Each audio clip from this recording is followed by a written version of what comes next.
Welcome everyone, I'm Donna. I work at Cowichan Bay Water Works District. I'm also the administrator for Coastal Water Suppliers. So this is the third year we've done a fall workshop that is free for members. Today we're doing managing risk in small water systems. Earlier this year I went to a small water systems seminar that was put on by BCWWA. And they showed us a video that was put together in regards to Walkerton. The whole first half hour that I'm not going to show you, I can just tell you about in 5 minutes or less. And then we're just going to pop into all of the things that kind of went wrong in Walkerton. Walkerton is the best example when you talk about risk in water systems. It's the best Canadian example that we have to look at what went wrong, what can we do to make it better, that kind of thing. This fellow on the screen, his name is Bruce Davidson. He's a citizen of Walkerton. He's also the fellow who wrote to the Premier to ask that the inquiry be done for Walkerton to find out what went wrong. And he also heads up a concerned citizens group for Walkerton. And I think most of us remember Walkerton, even though it was 17 years ago, it was pretty big. So 7 people died, and in their community they have 5,000 people. 7 people died, and over 2,300 people were, they call it injured, but sick from E. coli and salmonella, poisoning in their water. So basically half of their town was either sick, and everybody was affected. Everybody knew somebody who is sick, still sick today. The basis is, in May of 2000, from the 8th to the 12th, they had a whole bunch of rain. They had record rainfall, they had flooding. Their system is a groundwater system. So they had all this flooding, and they showed pictures of cars that you could only see just the roofs of, that kind of thing. And after the rain finally finished on May the 12th, everybody kind of went, whew, wow, that was quite the storm. And they figured that was the end of that.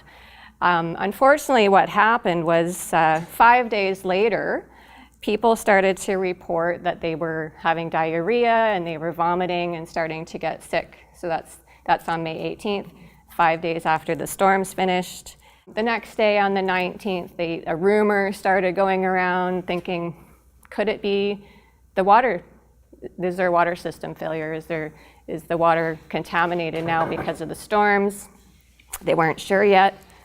The nursing home in the community decided on their own, just the nursing home, decided on their own on the 19th to put themselves on a boil water within their facility. The rest of the town didn't. They just decided to go as a precaution because they felt quite strongly that it might be in the water, and their most vulnerable people are in the nursing homes, right? So they're going to get sick first. And of course it's on a long weekend, because everything always happens on a long weekend. So you've got a whole bunch of people that had left town, whatever, to go camping. It's the first nice long weekend of the year, so people are away on vacation, and they have absolutely no idea that any of this is even happening. May 20th, all the pharmacies and drugstores, no one had any medication left for diarrhea relief and nausea medication. So that's 2 days they're sold out. So there's a lot of people sick within a couple of days of the first report. And the hospitals were so overcrowded that they started transferring people to Owen Sound. So all that happened within a couple of days. Then on May 21st, they finally decided to issue a boil water advisory in all of Walkerton. Somebody's phone's ringing. Well, there we go. May 21st, they issue a boil water advisory for all of Walkerton. Even though they don't have any test results back yet showing that there's any E. coli or salmonella in the water, that's just what they decided to do. But it went out over the radio. They didn't go door to door, they didn't put up any signage and things like that. They issued it over the radio. Having it be a long weekend, of course, everybody comes back. And even the fellow in the video in the first half hour, he actually describes that they were actually away. So when they come back Monday, at the end of the day, you start doing laundry, you're bathing your kids, you're getting ready for the next day. You have absolutely no idea there's a boil water advisory going on, so they're drinking the water. They have no idea what's going on. So the next day, kids are supposed to go back to school. So many kids are sick in the elementary school that the teachers are spending all their time looking after these sick kids in the bathrooms. Wednesday, the 22nd, is the first death. And then they close all the schools, right?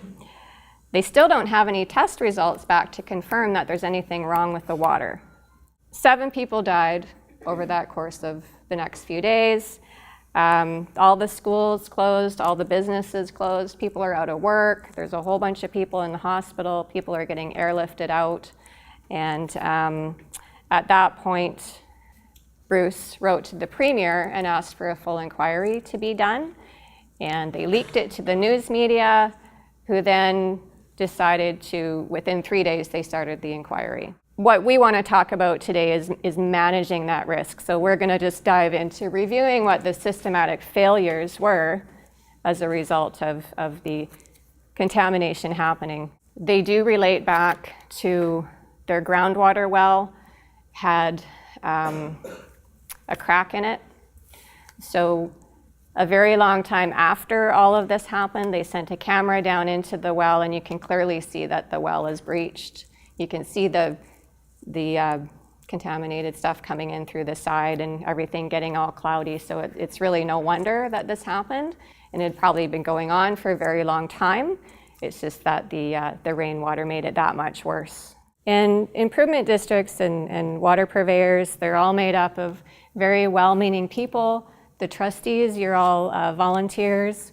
A lot of districts are really small, but bad things happen to good people, and just because you have insurance doesn't mean you're off the hook.